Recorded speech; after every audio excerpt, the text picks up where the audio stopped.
Will this insane crypto rally continue, or was that a fake bump? Let's look at those things. Let's analyze a couple of points. Let's analyze what happened. Let's look at what are we expecting in this final week of this month, this quarter, and the first half. It's quite exciting.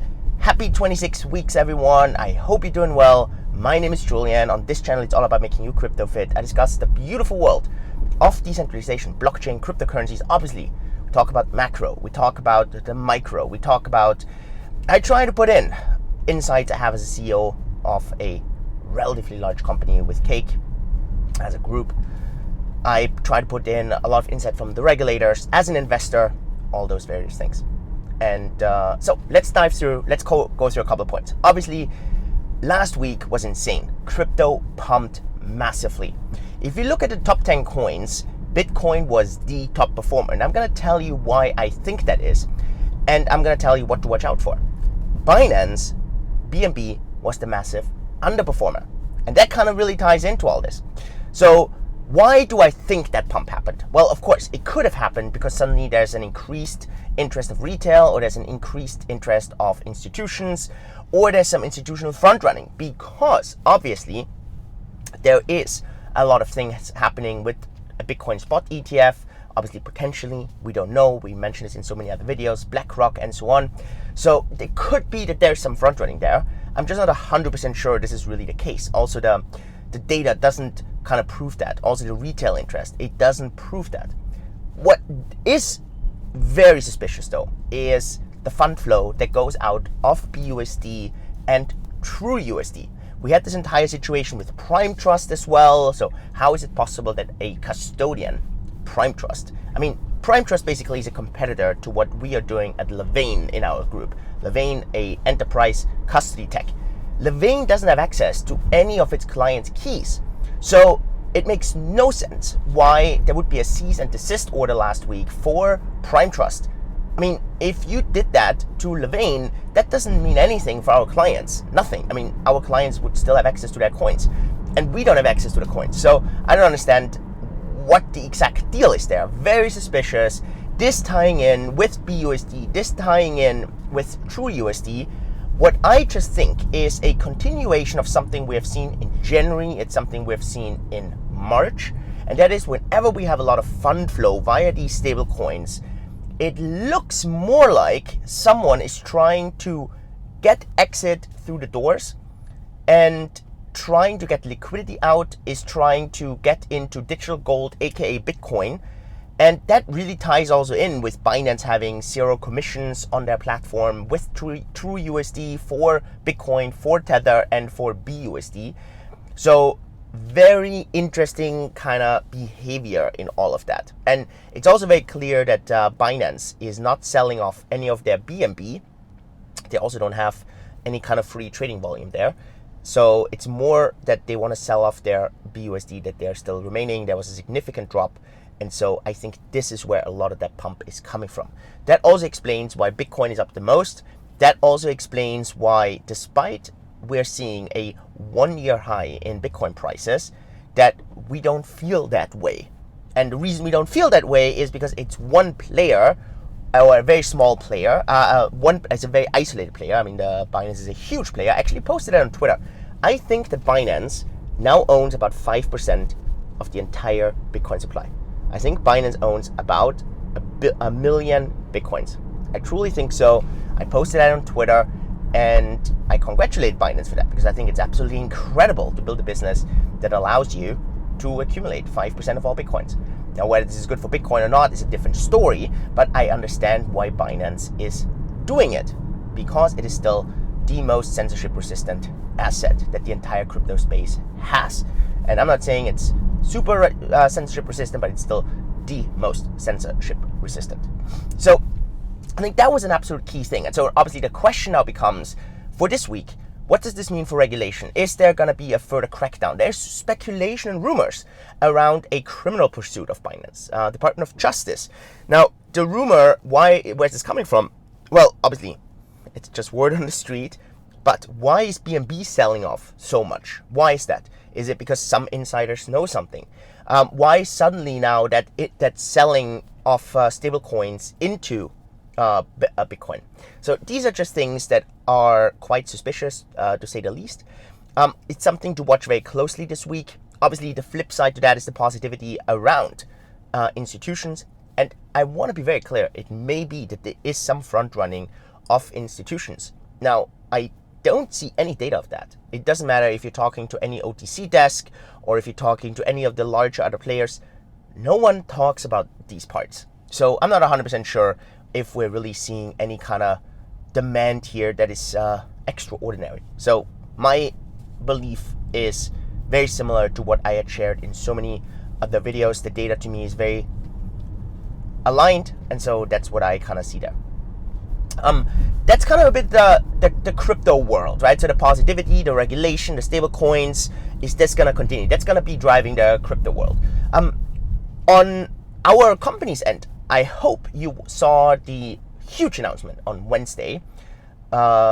We formalized the entire group, Cake Group, and we have those verticals. The retail side got renamed to Bake. I saw the craziest conspiracy theories that we had to rename because of some whitewashing or something. I don't know what some of these, I don't know. Some people are absolutely bonkers.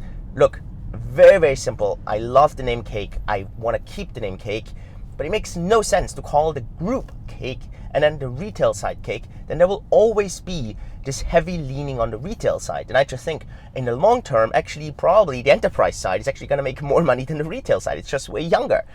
Also, the entire R&D arm, all these things have to be independent. And so if there's some kind of constant, like the group and the retail side is always called Cake, this doesn't make any sense. So there has to be a separation so that all these verticals can grow independently.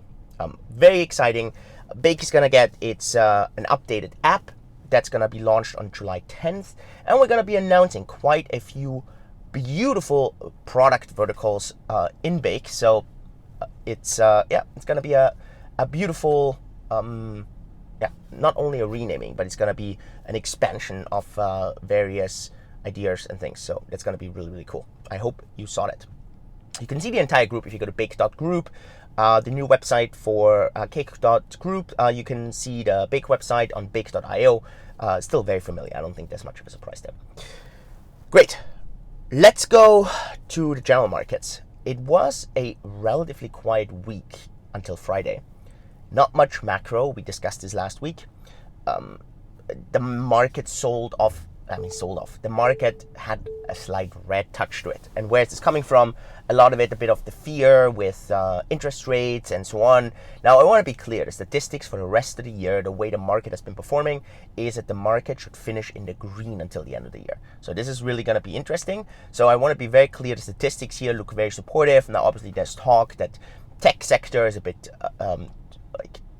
overbought and needs to sell off and so on. So could all be. But obviously, the big thing happened after stock markets closed on Friday and went all the way here in Singapore until Sunday morning. So 48 hours, we had this absolute chaos in Russia.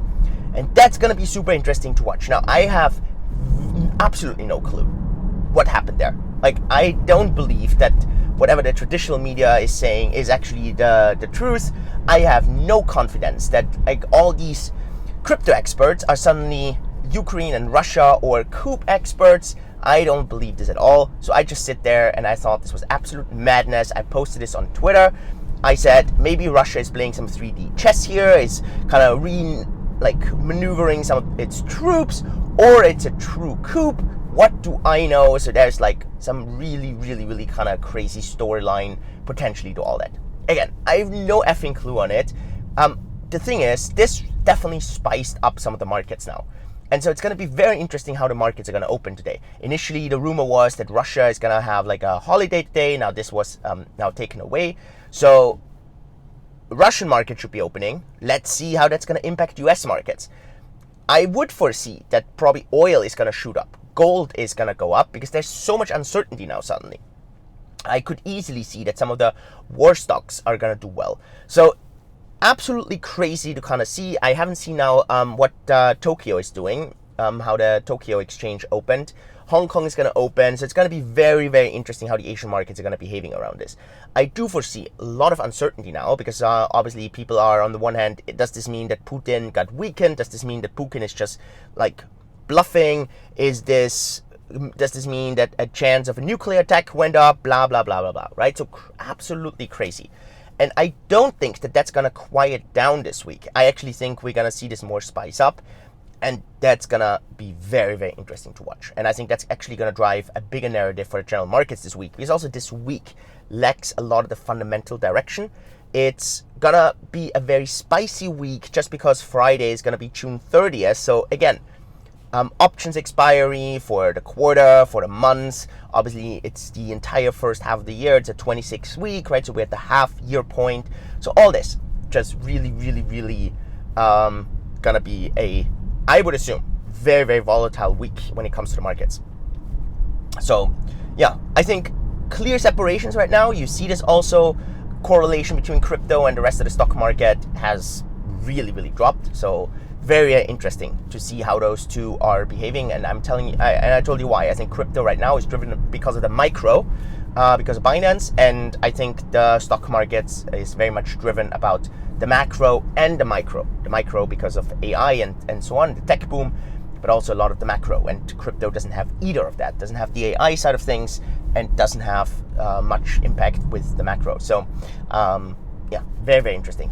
Let me know your thoughts. Let me know what's going to happen this week. What are things you're watching closely? Do you think the markets are going to keep going up, or do you think that was it? So, very, very curious. And hey, if you want to support this channel, click the subscribe button. I think this channel should deserve way more subscribers. On my German side, I think there's over 200,000 subscribers. There's way more English viewers, and funny, the podcast is getting more listeners than YouTube gets viewers. So what's going on? You want to support this channel?